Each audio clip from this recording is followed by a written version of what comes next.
Hello，大家好，我们是大叔中文没睡醒，没睡醒，一个个。对我真的是刚起床，我们这边7点半。我好困，我好困。你才7点半？对啊，你们那个今天得聊点兴奋的、刺激一点的，聊点会让变出清醒的话题好了。血脉奔张的东西，血脉奔张。因为我觉得很有意思，就是我觉得在西方嘛，他们很多人喜欢看这个漫威的漫画，对，然后很多这个漫威里边的，我也很喜欢。真的吗？我每次去看漫威的超级英雄的电影，我都在电影院睡着。我反正我是看腻了，说实话，以前开始出来的时候还挺好看的，看太多有点审美疲劳了，说实话。就是对我小时候看那个超人的电影啊，看什么钢铁侠，开始的时候真的确实你会被人骂的，超人不是漫威的。超人是 DC 的正义联盟，对不对？对，就是这个超级英雄的电影。我知道，你们真的都很熟。就小时候我去电影院，我真的很兴奋，我看哇，好厉害，超级英雄。对。但是感觉他们都是一个套路，就是故事，就是重复性很高，然后特效虽然越来越高级，但是就有一点审美疲劳了。所以你们两位对超级英雄这类的电影不是很热衷，还是已经麻痹了？笨叔感觉是不热衷，我是有点麻痹了，就是现在确实不怎么看，现在新出的我都不看。我跟你们两个完全不一样我是超级英雄迷，但是我不喜欢全能型的超级英雄啊，有缺点。我的意思是，我不喜欢像超人那种什么都会，什么都很厉害。你喜欢哪个超级英雄？我比较喜欢有单一超能力的那种英雄。像那个闪电侠，对不对？他速度很快，然后他还可以超越时空回到过去。我觉得那种能力太炫了。然后还有你看的比我多，我都没有看过闪电侠。还有很多我知道，那是美剧啊，是也很好看啊。然后最近那个黑亚当我也觉得蛮好看的，Black Adam，我也觉得很好看。然后而且还有我们这边叫神力女超人，你们叫什么女侠？是不是？神奇女侠 ，Wonder Woman， 对不对？神奇女侠。然后惊奇队长，我们这边叫惊奇队长，我不晓得你们的那个女生，她得到外星人科技的能力，那个就是这边叫我们叫惊奇队长。我也忘了，反正就是美国队长的反面嘛，是不是？另外不是，他特厉害，不是那个剧中那个，比如说那个复仇联盟3之后，他们几个不是在太空中飘来飘去的时候，都被他救了，对他救回来了，他是很厉害的。好的，从这一点看得出笨叔完全没有看超级英雄的感觉。就是我觉得有一部分同学是真的很热爱，他们现在听我说，肯定就觉得我太喜欢了，我太喜欢超级英雄。但是另一部分可能跟我一样，就是你们在说什么？女生，我觉得女生不是很喜欢超级英雄的电影，对，可能为什么我不能理解为什么那么好看。我也不能理解，但是我就是可能真的麻痹了有点。我觉得这个可能就像就是为什么很多女生其实不怎么喜欢看中国的武侠一样，我们男生小时候都很喜欢那些东西，但是女生呢，她会觉得这些东西可能虽然飞来飞去也很帅，但很多都是基本上我是觉得从男性视角出发的，它不细腻，它只是打打杀杀比较多一些，或者一些超能力的东西，是这样。我觉得这个武侠小说就是我们中国人的这个超级英雄对超级英雄一样的。因为我记得我小时候跟我的那个小伙伴们玩的时候，常常就用一些这个中国武侠小说，特别是金庸的武侠小说里的一些招式，就一边玩一边说18掌弹指神通，对，女生就九阴白骨爪，对，我们都有同样的童年。我觉得外国同学们肯定都不太清楚，都懵了，就是对啊，我们在干什么？这就像我们对中国这些武侠里的人物如数家珍，你说到谁，大家都很有共鸣，都知道他大概是有什么背景，有什么功夫，都一样。就像外国人对，比如不管是 DC 的还是漫威的超级英雄都特别熟悉，每个人说什么超能力啊，他的背景是什么呀，他的老婆是谁，他的女友是谁呀，他的对手是谁，都很清楚，都是这样。对，而且我觉得每一个男生的心里都有一个武侠梦，对，都想要练成绝世武学，都希望小时候会有一个人给你一个武功秘籍。这个有一部电影好像是这样演，是不是？男主角功夫吗？那个功夫对不对？功夫对啊。但说到武侠小说，一般你们脑海里最先出来的作品是谁的？这个问题很好，我觉得灿叔，你觉得这么多中国这么多部武侠小说，映入你的脑海中第一部是哪一部？我觉得最典型的肯定是金庸的，不是电影，是电视剧。对，但是我觉得可能很多外国朋友他们了解最多应该是《卧虎藏龙》。对，《卧虎藏龙》对，对，笨叔好像有点懵，也算武侠小说。对啊，那肯定算武侠小说呀，肯定是他在江湖里有一点单薄，我觉得那个故事就是他是这样，他是更接近于写实派的一些，但是也飞来飞去，但整体还是写实派的。但金庸里头他有一些气功之类内力的一些东西，我觉得那个世界观那个场景会大一点。对，他说电影的容量本来就低，本来就小嘛。你漫威为什么能这么出彩的原因，它是因为系列电影把它铺陈开了，整个世界铺陈开了，然后有各个英雄都又在一整个世界里，你会觉得很丰富。要是只有一部《卧虎藏龙》，它只有在那一个片段，而且它还很大程度上在讲男女之情，所以可能其实灿叔，我们这边需要你来剖析一下《卧虎藏龙》，因为我觉得Ben叔可能也跟我一样，我们这个看习惯了多彩多姿的中国武侠小说之后，对，以我们的视角再去看《卧虎藏龙》，其实感觉剧情，我会不会把它归类到这个武侠，就是我们说的这个武侠世界？我觉得是武侠世界没有错，那只是说，我觉得它的层次跟内涵上，并没有我们中国那种典型的武侠小说那么的丰富，是吗？丰富，对，我觉得。但《卧虎藏龙》我觉得很单薄，但是当然它里面有很多细腻的情感的部分。这个灿叔，你对卧虎，我觉得外国人现在对卧虎藏龙大概是对我们这个中国武侠的最典型的印象，丰富的那种。对。那灿叔，你觉得这是一部怎么样的作品？其实就像你们说的，我们从小接触的武侠，并不是像《卧虎藏龙》一样的。我第一次看《卧虎藏龙》的时候，我会觉得这是什么玩意儿？武侠怎么能是这样的呢？对，而且我是主角怎么可以死呢？我会这样觉得。我是觉得他可能整体节奏的很慢，而且他的东西有一些东西，而且我是觉得这个女主角的女性为主角，她算是女性为主角了。那个玉娇龙，在我们的印象中比较少，我们大多数是男性为主角。男性。对，而且这个女性的角色，我觉得有些东西是比较突兀的，突然之间这样，甚至在我看来，她有些戏份是没有意义的。但是所以这是我之前的想，还有就是相对我们武侠世界而言，太单薄了，它只是其中的2-3个人而已，它就故事特别特别简单。我们说实话，我们认识的武侠有一个最基本的东西，就是一个江湖，而这个江湖里头是有很多门派，每个门派有很多自己的武功，它的这个基本上是很宏大的，你特别像金庸的那些小说，然后门派之间又有一些纠葛很多，对，所以我们中国人对基本上就是被金庸这些小说啊，这些武侠小说养刁了，训练出来，我们特别对。我也会想到一个这种我们的比较规律的这样的故事，就是一个傻小子，可能什么武功也不会，然后他误打误撞就去了各个帮派，得到一些武功秘籍，然后最后就成为了这种就遇到一些隐士高人，或者掉下悬崖捡到武功秘籍，然后练出来。一般情况下，其实只说到傻小子，只有郭靖是，别的都是天资聪颖的，好不好？特别聪明。对，你说错了。但是也是从开始就是一开始的默默无闻嘛，就是这个很普通的一个人成长起来。我是觉得为什么这个卧虎藏龙很受西方人欢迎，它其实是采用一种西方的这种叙述手段去做这些事情。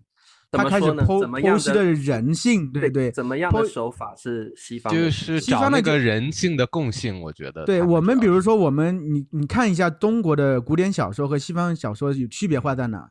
中国古典小说很多是就是白描性质的比较多，做什么，我们看到的都是画面堆成在一块的。西方呢很喜欢讲心理，就是很多一整本故事下来，很多都是在讲心理的东西。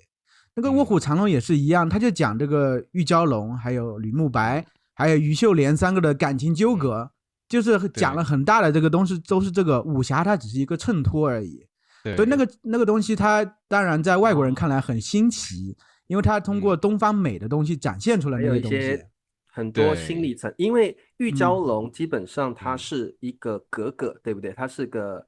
她一个官方差不多吧，官府的这个小姐，她是个小姐，副家官职的啊，那个小姐。所以呢，基本上然后她又偷偷的学武功，但是她真的得到的是她识字，所以她得到了心诀，所以她练得比较纯粹的武功。那后来我觉得很有意思的是，在武侠小说当中，传统中国的武侠小说当中，男性都是主角。但是我觉得这次很明显，在《卧虎藏龙》女性反而变成主角，而且这个女生不是好女生，她是一个想要成长，想要就是她不相信外人，她只相信自己，而且她是一个很想要突破自己，想要有自己的路的一个女生。我觉得这个比较适合这个西方人的想法。这个对，就是他是怎么说？就像笨叔之前说的，就是中国这个武侠套路是这样，一开始是。没有任何的，就普普通通一个人，突然之间可以像你不管是突然得到了宝藏也罢，得到了武侠秘籍也罢，它其实有个过程让我们读者很容易带入进去，就觉得我也可以这样，很想要变成那个人，对。但是呢，这个玉娇龙它有点像西方的，我不想变成玉娇龙，我会不想变成玉娇龙。对，玉娇龙，而且它这个套路和西方的套路是一样，一开始就有超能力了。就是超能力是在故事之前已经有了，他就是功夫已经练成了。你像那个外国那些什么钢铁侠呀、蜘蛛侠，他得来东西很容易的，突然之间就有了。我们有时候当然像蜘蛛侠还相对算是个邻家男孩，但别人你说那些什么雷神啊，他们天生就有这个力量。我们是很难带入进去的。中国人是希望武侠世界能自己带入进去，平凡人也可以得到。对。而且我觉得我同意灿叔，就是西方其实这个故事其实就是一个跟别的电影一样的故事，但是他们需要用一个中国的这个武侠的概念来包装这个故事。对。但是他这个故事还是西方人能够共情的。而且我觉得里面那些情欲的场景其实有点啰嗦，没有必要，你知道吗？他就感觉有点迎合这个西方。其实对我们觉得在山洞里头，小虎那个是不是？对，就是这些都其实我是觉得没有任何意义，说实话，没有意义。对，而且我觉得玉娇龙跟这个李慕白的这个情感的部分，其实他是写的很含蓄的。对，他是没有，他是透过打斗，然后他们眼神交流，在竹林里面这样看，然后你就看得出来他们之间有一些情欲，然后对，有点启蒙了或启发了李慕白，因为李慕白是个道家的这个武侠人士嘛，他其实想要透过道家去修炼他的武功，但是他内心是喜欢那个于秀莲的，对不对？对。所以我觉得玉娇龙有一点启发了他情爱的部分，他觉得最后人的情爱还是比道家的这个修炼更重要，所以他最后选择了对那个于秀莲告白嘛，对不对？是。所以说到中国武侠小说，我觉得一般我们都会想到金庸的那个3部曲吧，就是想到这个射雕3部曲。对啊，射雕英雄传，我看现在有翻译成英文。对，很早就对，神雕侠侣，还有这个倚天屠龙记这样的。所以两位是从什么时候开始看这个武侠小说的？还是你们只看电视剧和电影这种？看书你呢？我是最早是接触的这个电视，然后后来就是有一段时间大概几岁的时候开始看？我想一下，就是应该是初中吧。初中的时候，那个时候不是家里有那种 VCD 啊什么的，对对，就可以去借碟片来看嘛，一整套寄过来。这个可能有很多外国的听众不晓得啊，其实在中国、在台湾、在香港都一样。那个武侠剧哦，那个重播重拍的速度是很快的，所以我们就算没有看那个文本的武侠小说，基本上我们是从小就开始看武侠的电视剧，对，每2年就是同一本书又翻拍一个版本，再翻拍一个版本，不同的演员，然后又拍，所以为什么我们对武侠如数家珍就是这样？因为从小我们就看电视剧，就两岸三地都有自己的版本，还不止一个版本，就是还有合作的版本。对啊，对，太经典了，这些故事都。那灿叔，你是初中开始看电视剧，那因为我个人觉得电视剧跟看金庸的小说其实还是不太一样。不一样，其实我是看了电视剧之后再开始去找他的小说读，就有一次性把他基本能找到都看完了。也是初中的时候吗？差不多初中吧，基本初中。后面高中比较那个什么，学习压力大了就没有时间去看这些东西。对。笨叔嘞？我主要是看那个影视剧啊，就也是看，就是因为每到假期，你就发现电视上在重播这些这个武侠电视剧，对，就是你看，就是觉得有意思，然后我想对比一下，就看看书里写的跟电视剧呈现的效果到底有什么不同。这个我就有时候会突然觉得，他这个电视上展现这个功夫，在书里是怎么描写的，就特别好奇。对，那变叔大概变叔有看那个小说文本吗？有吗？哦，就看了，其实我没有看所有，我就看2本，就看了《神雕侠侣》和《倚天屠龙记》这2本啊。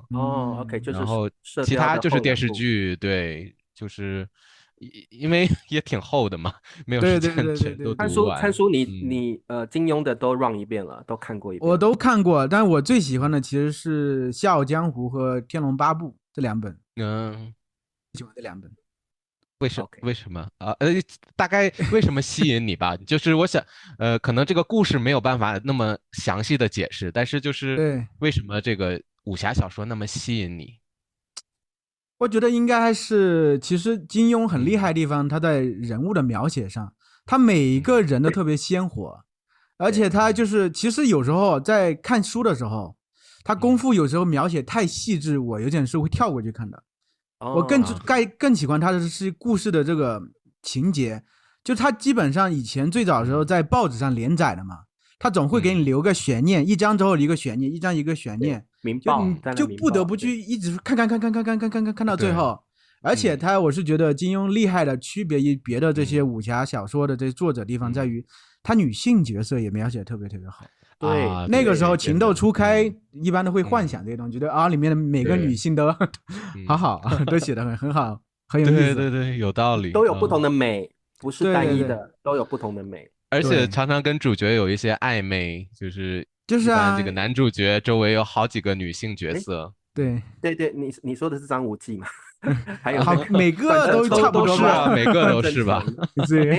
那灿叔，你说你最喜欢笑傲跟那个天龙八部，为什么？你2个你更喜欢哪一个？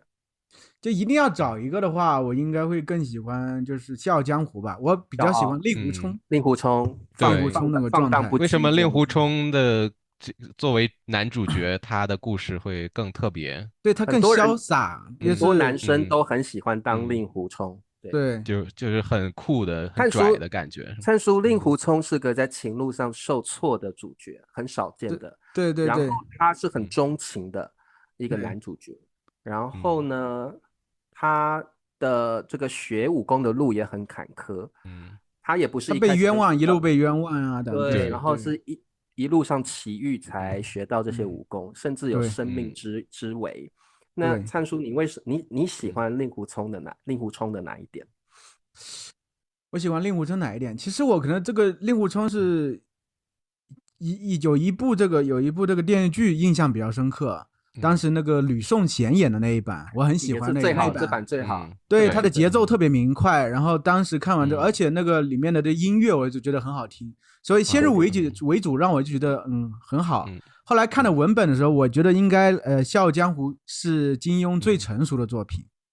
我当时就有些这方面的感受，我觉得而且他是脱离了朝代的，他金庸别的小说都是在一个朝代的框架里去做这些事情，就是任意去打扮历史中，对，任意打扮这个历史的小姑娘，偏重江湖的部分。对，他这个只有江湖，但是你确实又能从中看到很多这个现实的成分，对，现实的成分，比如每个主角有些好的，什么左冷禅呀。甚至我知道后面看这个东方不败，对啊，东方不败等等，他甚至是有一些政治的寓意在里头。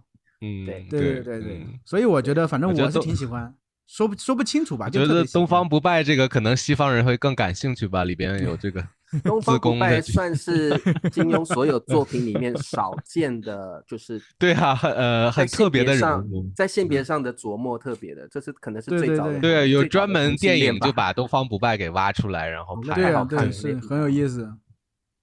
金庸描写人物的水平真是太厉害了，你每个都是特别特别好，让人难忘。对啊。很多电影就是截取这个中间的一段故事，就能单独拉出来拍一个很大的电影。我觉得，而且我觉得可能还有一点啊，对我而言就是令狐冲他不滥情，我会觉得他和任盈两个就是别的姑娘有喜欢他的，但他都看不上。但是我觉得这样人至情至性，他也不滥情，对吧？就感觉对他很痴情嘛，他对他小师妹很痴情，但是最后他和任盈盈在一块，就是我感觉整体还是很专情的人，这可能也是不知道为什么很吸引我一个男的，我不知道。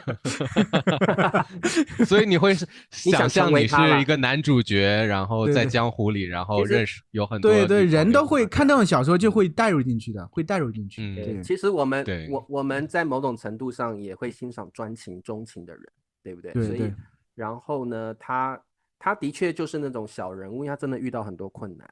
然后感觉真的我们很能共情他的遭遇这样子。那Ben叔，如果今天我要你选择一部武侠小说，你会特别喜欢哪一部？啊，我没有说特别喜欢的，就是我一般电视上放什么我就看，哎，在播了我就跟着就看进去了。你最喜欢哪一部电视剧的武侠小说？我觉得《倚天屠龙记》或者《天龙八部》都还好。倚天跟《天龙八部》对，你对什么人物印象最深刻？哪一个人物印象最深刻？人物的话就都是女的是吧？对，可能就真的是你对女性的描写真的哪一位女性主角你印象最深刻？可是我说这个名字，我怕观众们都不太清楚。那没关系啊，没关系，我们清楚就好了。对，对啊，女性的话那就周芷若呗，肯定。你就是让人又爱又恨，非常又爱又恨，然后对啊，就是到最后你还是会同情她。算是倚天的第2女主角，对不对？对，就是说虽然她。就是很遗憾，他是一个怎样的性格呀？你觉得？其实他描述坏女人，那不是纯粹坏。我觉得周芷若是一个比较压抑的人，为情势所逼。对他的这个成长的这个环境不是很好嘛，比较压抑，然后自己传家的女儿，就自己在纠结嘛。一方面又要这个对自己的师傅好，要效忠师傅；另一方面又遇到真爱，又想去追求爱情，所以他很纠结的被夹在中间。所以我觉得这样的有矛盾的这种有这种撕扯的这样的人物的话，会更打动我。而且我最后就是我看的时候，我很想，虽然她不是女主角，但是我很想让她跟张无忌在一起。但最后反而就是这个人如果有一些性格缺陷，有一个这个阴暗的一面的话，会更打动我这样的人物。我觉得那其实我都更喜欢赵敏一些。是吗？为什么？他喜欢女主角？对，我喜欢这个直来直去的女生，我不喜欢有时候太绕了弯弯的女生，有时候很拧巴的。对我而言，我就觉得这个比较累。太直接我就觉得。我以前读倚天的时候，我真的搞不懂为什么张无忌会喜欢赵敏呢？我搞不懂。你为什么？我不喜欢赵敏对。就跟他性格很不一样吧？不是，我是正是觉得，因为张无忌是个优柔寡断的人，他要和周芷若在一块，他两个都优柔寡断，都是拧巴的人，他过得不好。对，他需要一个人来冲一下他。因为观众可能不晓得张无忌是怎么样的性格，优柔寡断。他甚至每个女生都想爱，也不确定自己爱哪一个，最后才确定自己爱的是赵敏。然后对啊，因为他都已经要跟这个女2号要跟周芷若结婚了，女2号，然后这个时候这个因为他的优柔寡断，然后被赵敏来破坏带走了这个婚姻，对对呀，所以我觉得现在有改观吗？茶叔，你说改观是什么意思？对赵敏有改观吗？我本来就不喜欢赵敏，我觉得她太聪明。其实她虽然直来直往，但是她是那个元朝的，我知道公主嘛，对，所以我觉得她有点太过聪明，我不是很喜欢过于聪明的女生，对，因为她，然后我对她之前做的那些对6大门派做的错事，我也不能够原谅她。真的，其实很奇怪，就是你俩可能不怎么喜欢赵敏，我很喜欢赵敏，还有任盈盈。他俩的背景我很喜欢，比较对。任盈盈我很喜欢，任盈盈和赵敏是有一些类似的地方的，两个的背景都是，当然也有区别了，就是背景都是这种像一般是魔教出来，一个是元朝的这个公主，对吧？反派出身，但是都就是爱一个人很直接，又都是绝顶聪明的，就是对我而言，一个女的比较聪明，对我比较有吸引力。我觉得是因为他们比较强势，而且他们这个家境都不错，就太自信了。就导致这个男生在旁边可能觉得有一些这个压力吗？太大的气场，有一点压力的感觉。但是你看后面，不管令狐冲也罢，那个张无忌，他们足够强大了，可以去驾驭这些东西。这个时候，但是有的男生此消彼长的保护感，对，此消彼长的关系。他们一旦就是男生一旦本来可能优柔寡断一些，一旦他们强起来，女生她就弱了嘛。都是这种状态。对，我觉得女生变得会示弱，主要是他们太爱这个男主角了。像张无忌其实并不是很聪明的，他是能说老实，张无忌就是比较善良，他不算特别。但是他其实依凭的是女性对他的爱，来在这感情世界游走，不然的话，其实他在感情世界中是没有任何优势的。对，但是我个人最爱的金庸的小说是《神雕侠侣》。就是我这一部的前面的一部，前面的故事。你说的是倚天的前面一部嘛？对，这是3部曲的第2部。那这个各位观众可能不晓得《神雕侠侣》，《神雕侠侣》是唯一一部特别侧重于爱情的。对，确实是男女挚爱的，男女还专情的，特别专情的。特别这一部是完全在描写这对男女的。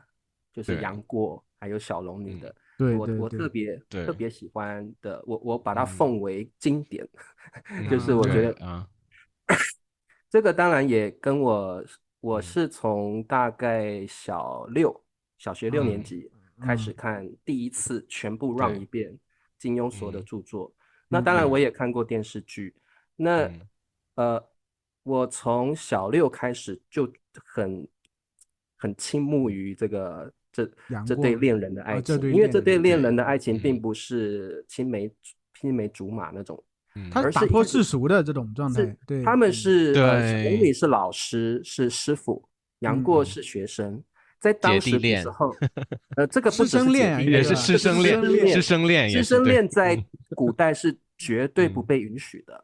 茶叔这么一说，感觉这不就又回到了这个以前的话，我感觉不一样。我这意思就是。最早的时候，你没有说这个师生恋，就觉得好像很正常。看电视的时候感觉很正常，你顺那个剧情走了。当你把这个师生恋挑出来，怎么是这么离经叛道的事情吗？对，因为我们知道中国是尊师重道，对，我们特别把老师放在一个非常高的这个传道授业解惑这么高的地位，所以在这部小说里，小龙女也是这样的一个角色。那照理来说，学生是不可以去爱老师的，老师也不能够去爱学生的，所以这一部小说是金庸少数在讨论我们要脱离世俗的这个道德观的一部小说，所以我当时对这个剧情非常的倾慕，就是说他们的爱是真的爱，至情至性的爱，然后他们经历了许多波折，他们也不是一见面就爱了，不是那种一见钟情式的，而是他们经历了很多波折，最后才承认了内心对对方的爱，然后经过了承认，还有经过了相处，再经过分离之后，他们更确信要爱彼此。所以杨过其实是很，你知道男主角有那种帅哥优势嘛，对不对？一定长得很帅。然后在这个那个《神雕侠侣》里面，太多女性，大概7个8个，看到杨过就爱。那其实，在金庸在描述里也有描述到，杨过其实有时候是把持，有一点会把持不住，但是一想到自己的挚爱小龙女，他马上就把持住自己内心。所以我觉得，在这部小说里，我觉得那种感情是，因为茶叔是一个很喜欢惊奇的东西，然后我也觉得很多世俗观念、社会价值是没有必要存在的。我觉得你爱一个人，只要是真爱，为什么不能在一起？所以我从小学开始，我对《神雕侠侣》这部武侠印象就很深刻。然后我大概到了高中，是我第二次再把所有的金庸的著作再看一遍，文本再看一遍。我还是最爱的是《神雕侠侣》。我第二喜欢的是《天龙八部》。天龙八部很好看。对，所以茶叔如果有学生向你表白的话，你也是不会拒绝的，对吗？如果我也喜欢他，我一定就会把这个《神雕侠侣》都是这样的爱情，我也要试试看。你说你先读一下这本书，你就知道我的心意了。而且在里面这个杨过男主角是一个很悲情的普角色，因为最后他的手臂还被斩掉了嘛。对，而且斩断他手臂的是他恩人的女儿，算是郭靖跟黄蓉，算是他抚养他长大的恩人嘛。那是他的女儿，他从小没爸没妈嘛，还有对，然后是郭靖跟黄蓉把他抚养长大，而是他们的女儿把他的手臂斩断的。这样子纠葛的情节，你没有办法去杀掉那个人，为你的手臂去好像报个仇，没有办法，因为她是你恩人的女儿。对，所以这个情节那一段也让我非常揪心，就是说，就是因为郭靖跟黄蓉那个女儿叫郭芙，郭芙是个很傲慢的大小姐，所以她是在傲慢生气的心情下把她的手臂斩断的。对，你就觉得你怎么可以这么任性的斩断一个人的手臂，然后最后还说又不是我的错，你就会很气。然后但是杨过也没有办法去对这个斩断他手臂的人做任何事情，他唯一能做的就是逃出那个地方。但是最后金庸的安排太巧妙了，马上就遇到神雕，马上就有个奇遇，然后那个奇遇就是学到绝世武功，还有一些心情转折。所以我觉得而且我觉得有个剧情让我印象很深刻，就是如果我有个爱人，我也要他这样抱着我，就是说你知道那个剧情就是在全真教的时候，杨过的手臂被斩断了，那杨过到了这个山洞跟神雕学习了独孤大侠的剑术，然后在瀑布底下学习武功。那等到他武功大有成就的时候，他就到了全真教。全真教遇到了小龙女，但小龙女那时候被金轮法王打伤了，重伤，所以这个杨过赶快去抱住小龙女，重伤的小龙女。小龙女那个时候呢，完全不在意自己的伤势，她马上搂紧着杨过，她就搂紧的状况下，你们猜发生了什么事？没有手吗？感知到没有手臂，她就说过儿，就是小龙女完全不在意自己的重伤，她就紧搂着杨过，然后过儿，你的手臂呢？你的手臂去哪了？所以我觉得那个时候那些对白你就看得出来，他们彼此的心中只有对方，他们不在意自己。像杨过也不在意自己的手臂，他在意的是小龙女的伤势。然后那个情节就是我不晓得，我觉得很动容，就是说哇，在这么生死交关的情况底下，他们只在乎彼此的。只在眼中只有对方的安危，然后我对那部场景就觉得哇天哪！然后那个时候他们身边都是敌人，他们视那些敌人为无物，他们心中只有爱情，所以我对这种爱情非常动容。所以我觉得那看对你印象确实很深刻，你就能记这么清楚，我是完全没有。茶叔是，我对每一部都如数家珍。对，我最讨厌的是《鹿鼎记》啦，其他我都很喜欢。鹿鼎记我不喜欢，我也不喜欢。我不喜欢《鹿鼎记》。对，其他茶叔是被这个爱情说到这个场景，我就有一个场景，就是《笑傲江湖》里头，任虎冲被冤枉，他有那个左冷禅派了好多那个黑衣人追杀他的时候，在那个破庙外头把他围了一圈，他一招破剑是把所有人眼睛都弄瞎的那一招，太帅了，对吧？灿叔，你看的是电影对。是电视剧是这样，但是小说的好像也是这样嘛，我觉得它大概是这样，对吧？对，破剑式没错，对，破剑式。我刚才觉得可能我们讨论的就是特别的细，如果学生对这个故事不太了解的话，可能还是对这个武侠小说掌握不到那个精髓。所以我在想我们如果一个外国学生想要跟中国人，不过我这边提一个我个人的经验对，各位同学，如果你想要真的很了解中国的一些文化，古典文学一定要去。如果你的中文水平已经到了某种很高的层次了，你觉得我们三位大叔的对话，你都可以能够了解我们说什么，然后觉得很简单，你们聊的我都懂了。我觉得你要提升你的中文水平到另一个层次，你一定要接触古典文学还有武侠方面的文学。我这边举一个例子，就是我在台湾有一个外国朋友，他是美国人，他的中文水平我可以说跟我聊天完全没有问题，我不管用什么成语，我不管用什么这个俗语格言，他都听得懂。对话根本就是一个中文的母语者的感觉。但是他有一天问我这个理查老师啊，我看到一篇文章，他写这个主角用弹指神功把蚂蚁弹走，他就说弹指神功是什么东西？他的中文如此的水平如此高了，他问我这个问题，因为那个课文就写着他用弹指神功把蚂蚁送到，他没有说弹走，他说把蚂蚁送到别的地方。那个课文又没有图，他就问我什么叫弹指神功。一个中文水平那么高的人，他还是看不懂弹指神功，但是我们母语者绝对懂。弹指神功因为是武侠里面的武功啊，所以很多文章会引用很多武侠里边的词汇或者人物啊。我跟他比这个动作，他就知道我的意思了。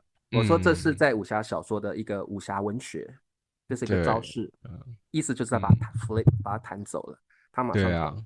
所以而且我们还会用这个江湖啊，或者是可能用一些什么武林门，对啊，或者是门派啊，或者是就好多词都常用的，我觉得。对，所以我觉得如果各位同学你的中文水平已经达到一个程度了，你想要再提升古典文学跟武侠文学，你一定要慢慢去涉猎。对，我觉得四大名著也是我们引用太多了，我觉得太多了，好多。其实说实话，四大名著我们中国人大多数看的还是电视剧。对，因为那个有的太文言文了，太古文的感觉，我觉得。我们跟听众们介绍一下四大名著有哪4部，好不好？好，对，考笨叔来，笨叔笨叔有点迷茫，笨叔你一定知道，就在西方，我觉得最有名的就是《西游记》了，大家最爱的。等一下，我们要声明这个孙悟空是中国的，不是日本的。很多人以为孙悟空是日本的。对，冲击波。然后又一帮英雄的，就是这个《水浒传》啊，对，太爱《水浒传》。对。但是这帮就是也不能说这叫武功吗？也不算。我是觉得他其实是就是这叫什么？也算一种对功夫啊，但是跟武侠里的又不一样。不一样。我是觉得武侠它是经过从这个什么叫什么《水浒传》。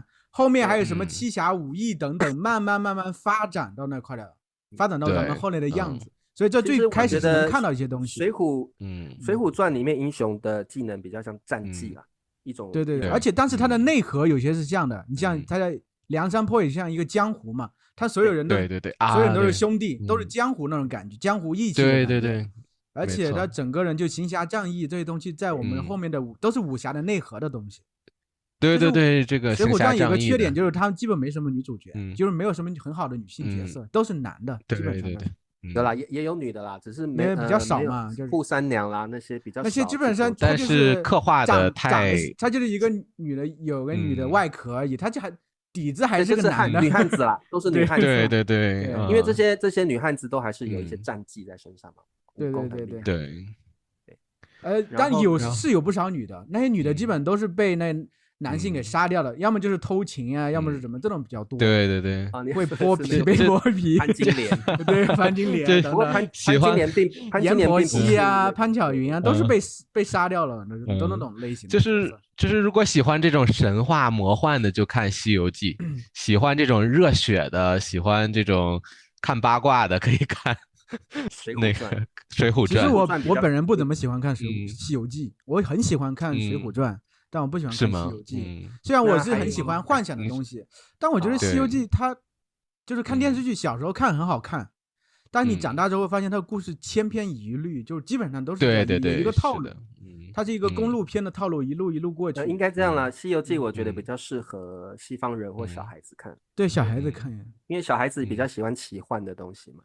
小孩子那《水浒传》也是啊，108将就《水浒传》《水浒传》不是。前70回很好看，前70回很好看。他是通过一个个人物串起来的，一个出场之后就串起另外一个人。这是章回小说嘛？对，章回小说。对，写的很好。还有《三国演义》，这太经典。这个如果喜欢看这种策略的这个军事，对，我们说老不看三国嘛，对不对啊？少不看水浒嘛。对不对？就是因为《水浒传》是很刚烈的、很青少年叛逆的时期，你看《水浒传》你会更叛逆，所以我们有一句话说：“少不看水浒，老不看三国。”因为三国是策略、尔虞我诈、职场上那种感觉的。还有《三国演义》这个被日本改编成这个游戏嘛，也我觉得在西方也蛮受欢迎的。三国可能大家也比较熟。三国应该算是所有中国人。男生吧，女生应该不喜欢看这些。我觉得《三国演义》是最受欢迎的。对，《三国演义》它像你说的讲求谋略嘛，这是其实很多它战争都是通过谋略来达成。就是这个是有那种智慧的东西，对，人才济济，有勇有谋的时代，都是我们最想乱世出英雄。对，乱世出英雄，就想想那个时代出了那么多厉害的人，想想也很神奇。然后每个人都有自己的谋略跟特色，然后他不能够选择的。出生在某一个时代里面，然后他就去发挥他的长才，然后真的，我觉得三国演义是非常好看。那最后一部是什么？我考一下。那这个既然茶叔那么喜欢爱情呢，是不是《红楼梦》是茶叔最爱的一部？我最讨厌看《红楼梦》了。为什么？看《红楼梦》的，我是因为觉得它的文字很漂亮。而且他的对话写的比较近代了，比较近代。对，他的文字很漂亮，而且他的对话写的特别好。对话你看的对话会觉得感觉甚至能，它是有声音的那种对话，你就能听出来。特别是你对北京话，就北方的对话很熟悉的话，对，你是能听出来、听得到的。茶叔可能在台湾不是很明显这种，我们因为北京话那种普通话听的比较多的话，比较熟悉，就会会觉得他的真是能，你看那文字能听出来。能听到，就是很鲜活，感觉好像真的他们在你面前聊天这种感觉。但是过一段时间，就是我过一定年龄之后，就觉得成天这些太琐碎的东西，我也没有兴趣了。而且就他描写的东西很琐碎，很日常。对。所以这个四大名著，我们怎么从功夫聊到可以？这是聊我们中国的文化，都是学生应该要看的嘛。我觉得这些都是，因为我们说什么没有三两三，然后呢什么？大陆没有这样的话，什么上没有三两三不敢上梁山，好像有这个啊。但是然后武松打虎这么有名的故事，对不对？对，我觉得《西游记》里边的这种日常生活中用的很多是什么？举例一下啊，《西游记》就是这么一说，突然说出来，就可能说，你这好像一个盘丝洞啊，什么，或者是你这个泼猴，对啊，他其实很多已经融入我们的生活了，就有时候都想不起来，但是突然会脱口而出。我觉得各位同学，如果你的中文水平真的到了一个水平了，那但是你有时候还是听不懂母语者有些说话的方式，因为我们说话的方式自然而然会融入这些文学的作品、文化的东西。对，文化的东西。比如说，我们如果叫一个人猪的话，我们可能说，八戒啊，就大家就知道啊，他在讽刺另一个人。而且最近国内一直在这几年了啊，应该说前几年一直在翻拍这些名著，对不对啊？对，然后或者改编，或者是改编，你像那个夸张的。对对对，你像周星驰一直改编《西游记》的内容嘛，那个都拍得很有意思，而且他用另外一种角度，他是解构了，其实去解构了，对对，也很有意思，其实也很有意思。所以我这里有个问题想问你们两位啊，那个Ben叔，你4大名著比较喜欢哪一部？为什么？然后你喜欢哪一个角色？我当时是，其实我是更喜欢《红楼梦》。没问题啊，本就不好意思，可能跟阐述的没有，就是我小时候我爸逼着我读4大名著嘛，但是你就发现《红楼梦》的语言就更容易，因为比较近代了，它比较白话一点，对，而且里边还有一些这个。你知道青少年男生这个姑娘们其实刚那个情窦初开，里边有一些这个比较那个有那个王熙凤黄色的描写，对风月宝鉴那个，对，就会觉得哎，里边怎么写的这么露骨？有他们其实很露骨，而且他们那个时代你发现就是很开放。对，同性恋也很多呀，他们就是很正常的，就里边对啊，就是会觉得哎，跟我以前读的这几本都不一样，里边还有情色内容，然后就觉得哎，你不要说这个，以前我为什么特别喜欢看《聊斋》？《聊斋》里面很多情色，《聊斋》也有很多，对，当然特别多，很直接，还有人狗的，人兽。哎，那个Ben叔喜欢哪一《红楼梦》？因为《红楼梦》在西方也很有名，叫红学嘛，对不对？对。好，那Ben叔你喜欢哪一个角色？贾宝玉？没有吧？角色他可能喜欢薛宝钗，我觉得。也没有啊。林黛玉，我就觉得那个王熙凤吧，王熙凤，我觉得她那个管家，我喜欢有能力的这种。但是王熙凤和周芷若是2种类型的人。对，但是就是那个，因为在那个故事里边都是，在《红楼梦》里边就觉得这个人就比较突出一点。那倒是。在那个在另一本书里面，在武侠那里边就感觉大家都不过阐述这个本来我们爱的对象可能都会有极端，真的会有。对，不一定真的单一喜欢某种个性的。对，OK。其实我觉得《红楼梦》里说到女生的话，主角2个，一个是林黛玉，一个是薛宝钗。其实大多数人都不太讨好吧，大多数男人我就会觉得啊，你说啥？我觉得2个都没有特别大的感觉，对。是，但是你要挑的话，可能很多人会选薛宝钗一些，会轻松一些。我比较喜欢林黛玉。对，你喜欢林黛玉？柔柔弱弱的。你喜欢这种拧巴的这种？对，林黛玉就是她有时候太过于多愁善感的话，会比较。我喜欢每天早上去找她葬的花，这样。她葬的是，就是所以说为什么就是我们为什么像茶叔说，我为什么要去看这些东西？因为他们在我们而言，我们中国人而言，每个都感觉他们是活的人一样，他曾经存在过。真的，他们曾经在那一个平行的时空里，他是存在的，他是鲜活的。我们说起他们，感觉在说一个活人一样。对，就所有的角色就是活的。对，而且他是我们记忆的一部分，他可能是我们的人生的投射。我也会喜欢这样的女性，我也会喜欢成为这样有这样奇特奇遇的男主角。我也想成为《聊斋志异》里面的那些男主角。那问题来了，很多学生听我们聊这么多，等等，Ben叔等等，那个灿叔还没有讲他喜欢哪一本4大名著，然后喜欢哪一个角色。好的对，听一下，我好好奇，我真的很好奇。对，其实《三国演义》，我赌是《三国演义》，我会睡不着。对，其实我最不喜欢就是《三国演义》。真的吗？为什么《三国演义》你都不喜欢这种谋略的？为什么？不过我想知道为什么灿叔你不喜欢？其实可能我是小时候应该看电视剧，应该喜欢看的，因为对这些主角关飞、张宇啊、诸葛亮应该都挺喜欢的。但是我真正长大，我就没有看过这本书。等到我真正准备看这本书，我书架上还有一本《三国演义》。我知道，等我准备就是有时间准备看这本书的时候，我已经看了很多三国的真正历史。对，我已经脑子里对，因为它是演义嘛，所以这个时候我就会有很多冲突。我觉得你这个是假的，不是这样的，我就看不进去了，你知道吧？真的有冲撞了，我就看不进去了。是这样的。那可能史书也有人改过呀，改动过，可能你改过，但是整体而言，史实背书对背书，因为《三国志》我也看过，那内容实在差太多了。你七进七出都不是赵云啊，七进七出啊，周瑜也不是这样的角色呀，对啊，就是对啊，就是那么小气的人啊，对啊，对，你们会想这个，而且张飞会绣花哦，对，张飞是，就是我明白，就是他们应该换名字，不应该拿，因为演这个历史本来就要去他其实为了这个，其实我们电视剧也是演绎嘛，很多历史的都是演绎，这是其实很正常。就是后面《西游记》我就是看电视剧，我没有看那个时候我真正开始读《西游记》看小说的时候，我觉得文字太难了，而且特别啰嗦，动不动《西游记》也有真的玄奘啊，也有真的不一样，就是我是觉得他动不动给你来几句诗，这样我特别受不了。描写个景也来几句诗，动不动是这样。后来就是我其实最喜欢是《红楼梦》和这个《水浒传》。红楼梦，但是过了一段时间，就是长大一些，我就觉得这内容没有那么吸引我了。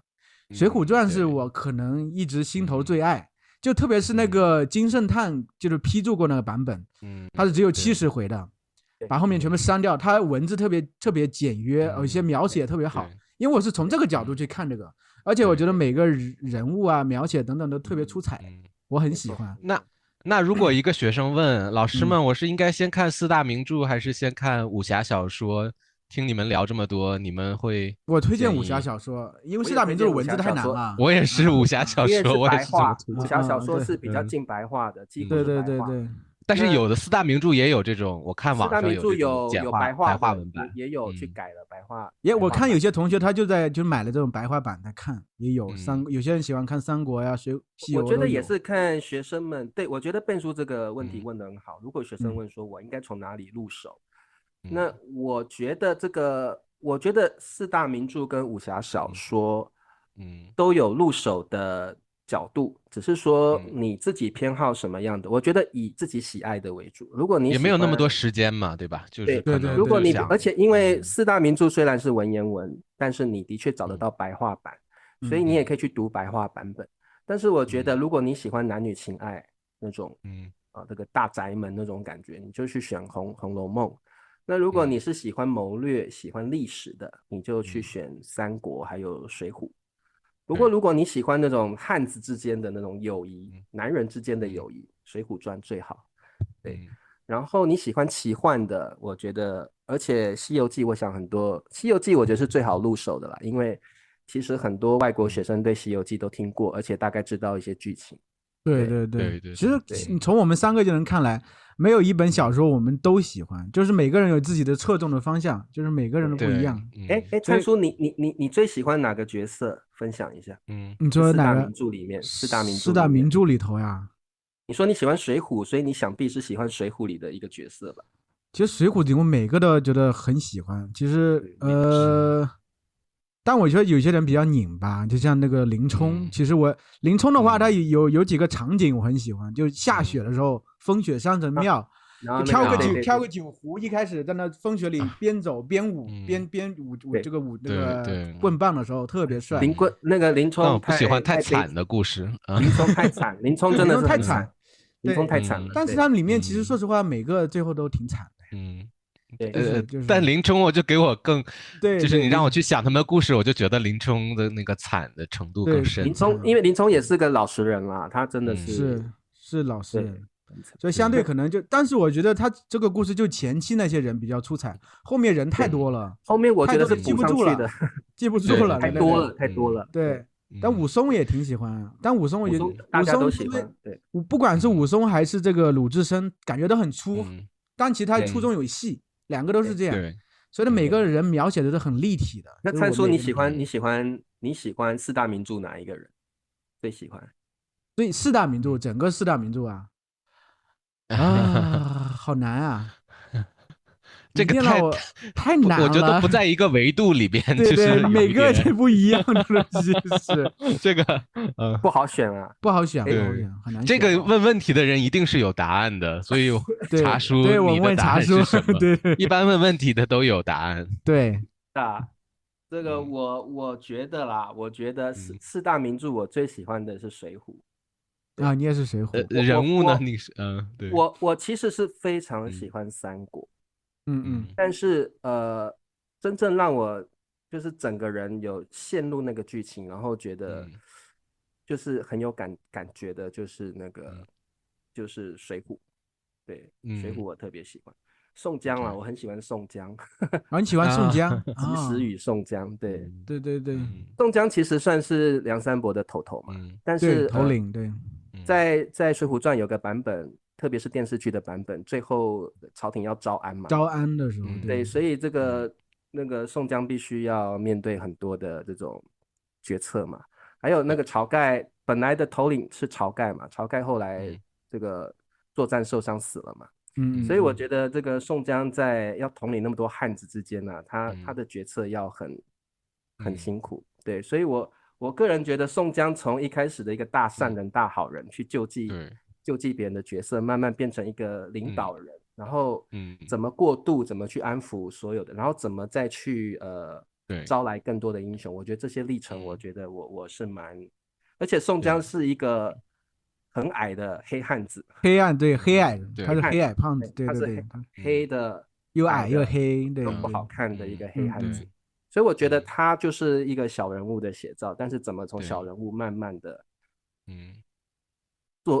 做到一个山寨的一个，就是像你说的，就是宋江他其实会更实际、更现实一些，别的都是一些英雄浪漫主义的东西在里面，或者是武艺超群，或者是很有钱。像里面有的角色是天生就是很有钱，有的角色是天生神力或天生武艺超群，但宋江什么都没有，那为什么大家会服他？所以这整个过程加上他跟那个智多星、吴用那个军师，对，水浒传里的军师，他们之间，因为在电视剧里是最后是很惨啊，最后那个好汉都死光了嘛，对不对？然后最后连宋江也死了，那我那一幕也印象蛮深刻的。吴用就自己上吊死了，因为他要跟着哥哥，那个哥哥就是宋江嘛。对，所以就是这些东西，我觉得，因为我个人也很倾慕男人之间那种友谊，我个人是很喜欢这种至情至性的，像这个《三国演义》也是这样子，就是这个哥哥弟弟互称，然后那个义气。对，这个你对那些他们对那个主公的忠诚呀等等，就都是义气。对，这个我自己都会幻想，我如果活在那个时代，那我没有武艺嘛，那我可能是军师的角色，对不对？我就会觉得哇，这种义气、这种忠诚、这种兄弟之情，我是很倾慕的。对，因为现代没有这样的一个乱世，让我们去有这种情感投射。所以我会觉得说，如果我活在乱世里，我会想要成为里面的一个人物，然后我想要把我这种兄弟之情表达出来，然后我们就一起喝酒、吃酒，然后我们就一起上战场，然后运筹帷幄，对不对？那种感觉真的是羽扇轻摇。真的，你像你说的，就是它里面成天会喝酒，男人有时候真的会把这种喝酒啊、豪气干云的感觉和这种男子气概啊、兄弟之情连在一块儿。我记得有一首歌叫做那个《红雁》，不知道你俩听过没有？就是蒙古族歌手的啊，听过，这不是妈妈爱听的吧？对，不是那个你妈妈，这个是我妈妈听的歌，她每天在车里听的。你妈妈是个女汉子，我妈妈听的时候我就翻白眼。就是这个其实是我很喜欢的状态，因为我很喜欢就是这很开阔很辽阔。蒙古族的当然有些歌你觉得什么套马汉子那也不算，这首歌它整体而言它就表现私家的，表现这种兄弟这种感情。对，因为我觉得这个会把人联系在一块儿，很多这种感情或兄弟之情，或者是那种义气，唯独在乱世的时候你才可以看得到，因为乱世之中你只有靠着彼此，你才能够在乱世中出人头地或生存下来。这样的环境在现代也就是没有了，所以这种兄弟之情都被隐藏起来了，这种义气、这种忠诚都被隐藏起来了。所以我特别喜欢水浒跟三国的原因就在这里。我很倾慕于这种旧时代乱世之中，你必须依靠彼此，然后你必须付出真性情，有时候必须付出谋略，但是它的背后还是你们这种紧密相连的那种关系。所以我特别倾慕那个时代的那种感情。对，所以我特别喜欢《水浒》跟《三国》。所以我们说的都是这个四大名著这部分。我觉得四大名著里边，刚才我们讲的这些故事就都比较人的这种就是实际的力量。那《西游记》就太魔幻了。但我觉得武侠的话，武侠小说就反而有一种超能力的感觉，但又不是说特别的夸张，就让你觉得虽然是超能力，但是你有武功秘籍，你练一练。可以有这种超能力在里边，我觉得它是有一个人体的原理的理论啊，它是用内力驱动嘛，内力驱动外功嘛，对，对，所以然后又有这种门派的感觉，你就觉得啊，我可以去各个门派去学功夫，然后这个就很吸引我，我很喜欢这种门派之间的这种爱恨情仇和这种比武这也是一个很大这种，这是很大原因是讲到武侠过招不完，对。对，那这个我觉得，所以武侠如果要给同学们，如果我们3个人达成一致，让同学们选一本书作为这个开始的话，会选哪一个？哇，这个不好。其实说实话，你从中文学习的角度啊，金庸的也不是特别容易入手，它是半白半文的那种东西。对，其实更好入手的是古龙的很简单，文字很简单。然后还有就是金庸的著作长是一个问题，另外一个就是他的人物门派非常复杂，然后他的武学理论，那是涉及到很多中医的，对，你在金庸里面，因为金庸很薄，所以你在一部小说里不只是武功，他会摄入甚至数理。那我觉得如果从茶叔说的这个角度的话，我觉得可能更好的应该是这个《射雕英雄传》，因为这本书我看就是好像去年吧，有这个外国学者就把这本书给翻译成英文了。这样的话可以这种可以对照的，对，一边看中文一边看英文，我觉得有的词真的不太好翻译，如果不懂。射雕英雄传》它里头不是也涉及到蒙古成吉思汗嘛？很多人还有对有历史的这个在里面，金国对金国，所以应该有一个翻译在旁边看会更容易理解更好更入手。我觉得其实《笑傲江湖》也不好入手，因为它太多剑派了，五岳剑派嘛，其实那个很多名词我觉得也蛮复杂，可能记这个名字就忘了。对，因为各种各样的名字。金庸的小说就是门派非常的多，但是如果我是蛮认同Ben叔的，如果各位同学是你要长期阅读武侠小说的话，射雕英雄传》是一个蛮好入手的。我说很好入手，就是一个长期阅读的角度来看的话，因为射雕完就是神雕嘛，神雕完就是那个倚天屠龙记3部曲，你可以3部曲看完之后，对你中文的剧情连贯能力有非常大的帮助，因为这3部射雕3部曲是紧密相连的。